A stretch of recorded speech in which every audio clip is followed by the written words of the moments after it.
Former President Barack Obama reportedly wasn't particularly sold on the idea of Joe Biden, his vice president for 8 years, mounting his own bid for the White House in 2020. "You don't have to do this, Joe, you really don't," Obama told Biden before the 76-year-old formally launched his campaign in April, according to the New York Times. Mr. Biden, who thinks he could have defeated Donald Trump 4 years ago, responded by telling Mr. Obama he could never forgive himself if he turned down a second shot at Mr. Trump, the Times reports.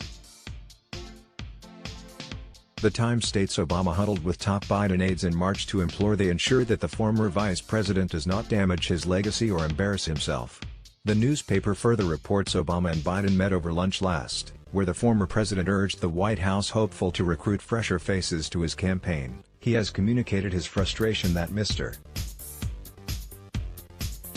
Biden's closest advisors are too old and out of touch with the current political climate, urging him to include more younger aides, the Times said. Biden famously failed to lock down Obama's endorsement upon entering the race, though his former boss did issue a statement saying choosing the then-senator as his running mate in 2008 was one of the best decisions he ever made and still remain close friends. Biden, the 2020 Democrat frontrunner among a crowded primary field, has seen his poll numbers after bruising clashes with Senator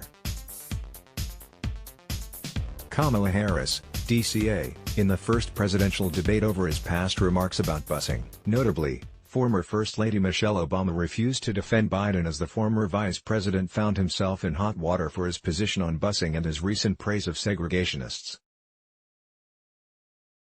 A series of gaffes by the former vice president has also hurt his standing among voters, reportedly prompting his advisors to discuss possibly scaling back his public appearances to prevent more embarrassing moments. Biden appearance at the Iowa State Fair, a must-visit for presidential candidates, was chock full of flubs and missteps. In one of his addresses, Biden bizarrely told attendees that we choose truth over facts. Everybody knows who Donald Trump is, even his supporters know who he is. We got to let him know who we are. We choose unity over division. We choose science over fiction. We choose truth over facts, the 2020 frontrunner concluded, leaving the crowd confused. Earlier that Thursday, while addressing the Asian and Latino coalition in Des Moines, Iowa, Biden mixed up for the second time the name of the former British Prime Minister Theresa May with Margaret Thatcher, who left office in 1990. "You had people like Margaret the..." "Excuse me," he added, before catching his verbal slip-up. "You had people like the former chairman and the leader of the party in Germany. You had Angela Merkel stand up and say how terrible it was. International leaders looked at us like, what in God's name is happening to the United States of America?"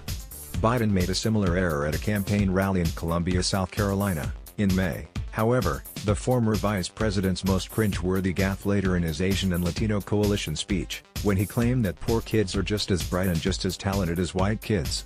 "We should challenge these students. We should challenge students in these schools to have advanced placement programs in these schools," the former vice president said of his plans to reform the United States education system.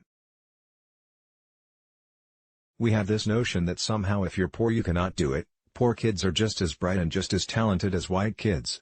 He then quickly attempted to clarify his comments, adding wealthy kids, black kids, Asian kids to his last comment. Earlier this month, Biden mistakenly referred to Houston and Michigan as the sites of two recent mass shootings that occurred in El Paso, Texas, and Dayton, Ohio. The flub came days after making at least 7 gaffes at the second Democrat presidential primary debate in Detroit, Michigan. Biden's most embarrassing screw-up came when misdelivered the contact information for his campaign's text message service, asking viewers to visit Joe30330. "Let's block ads."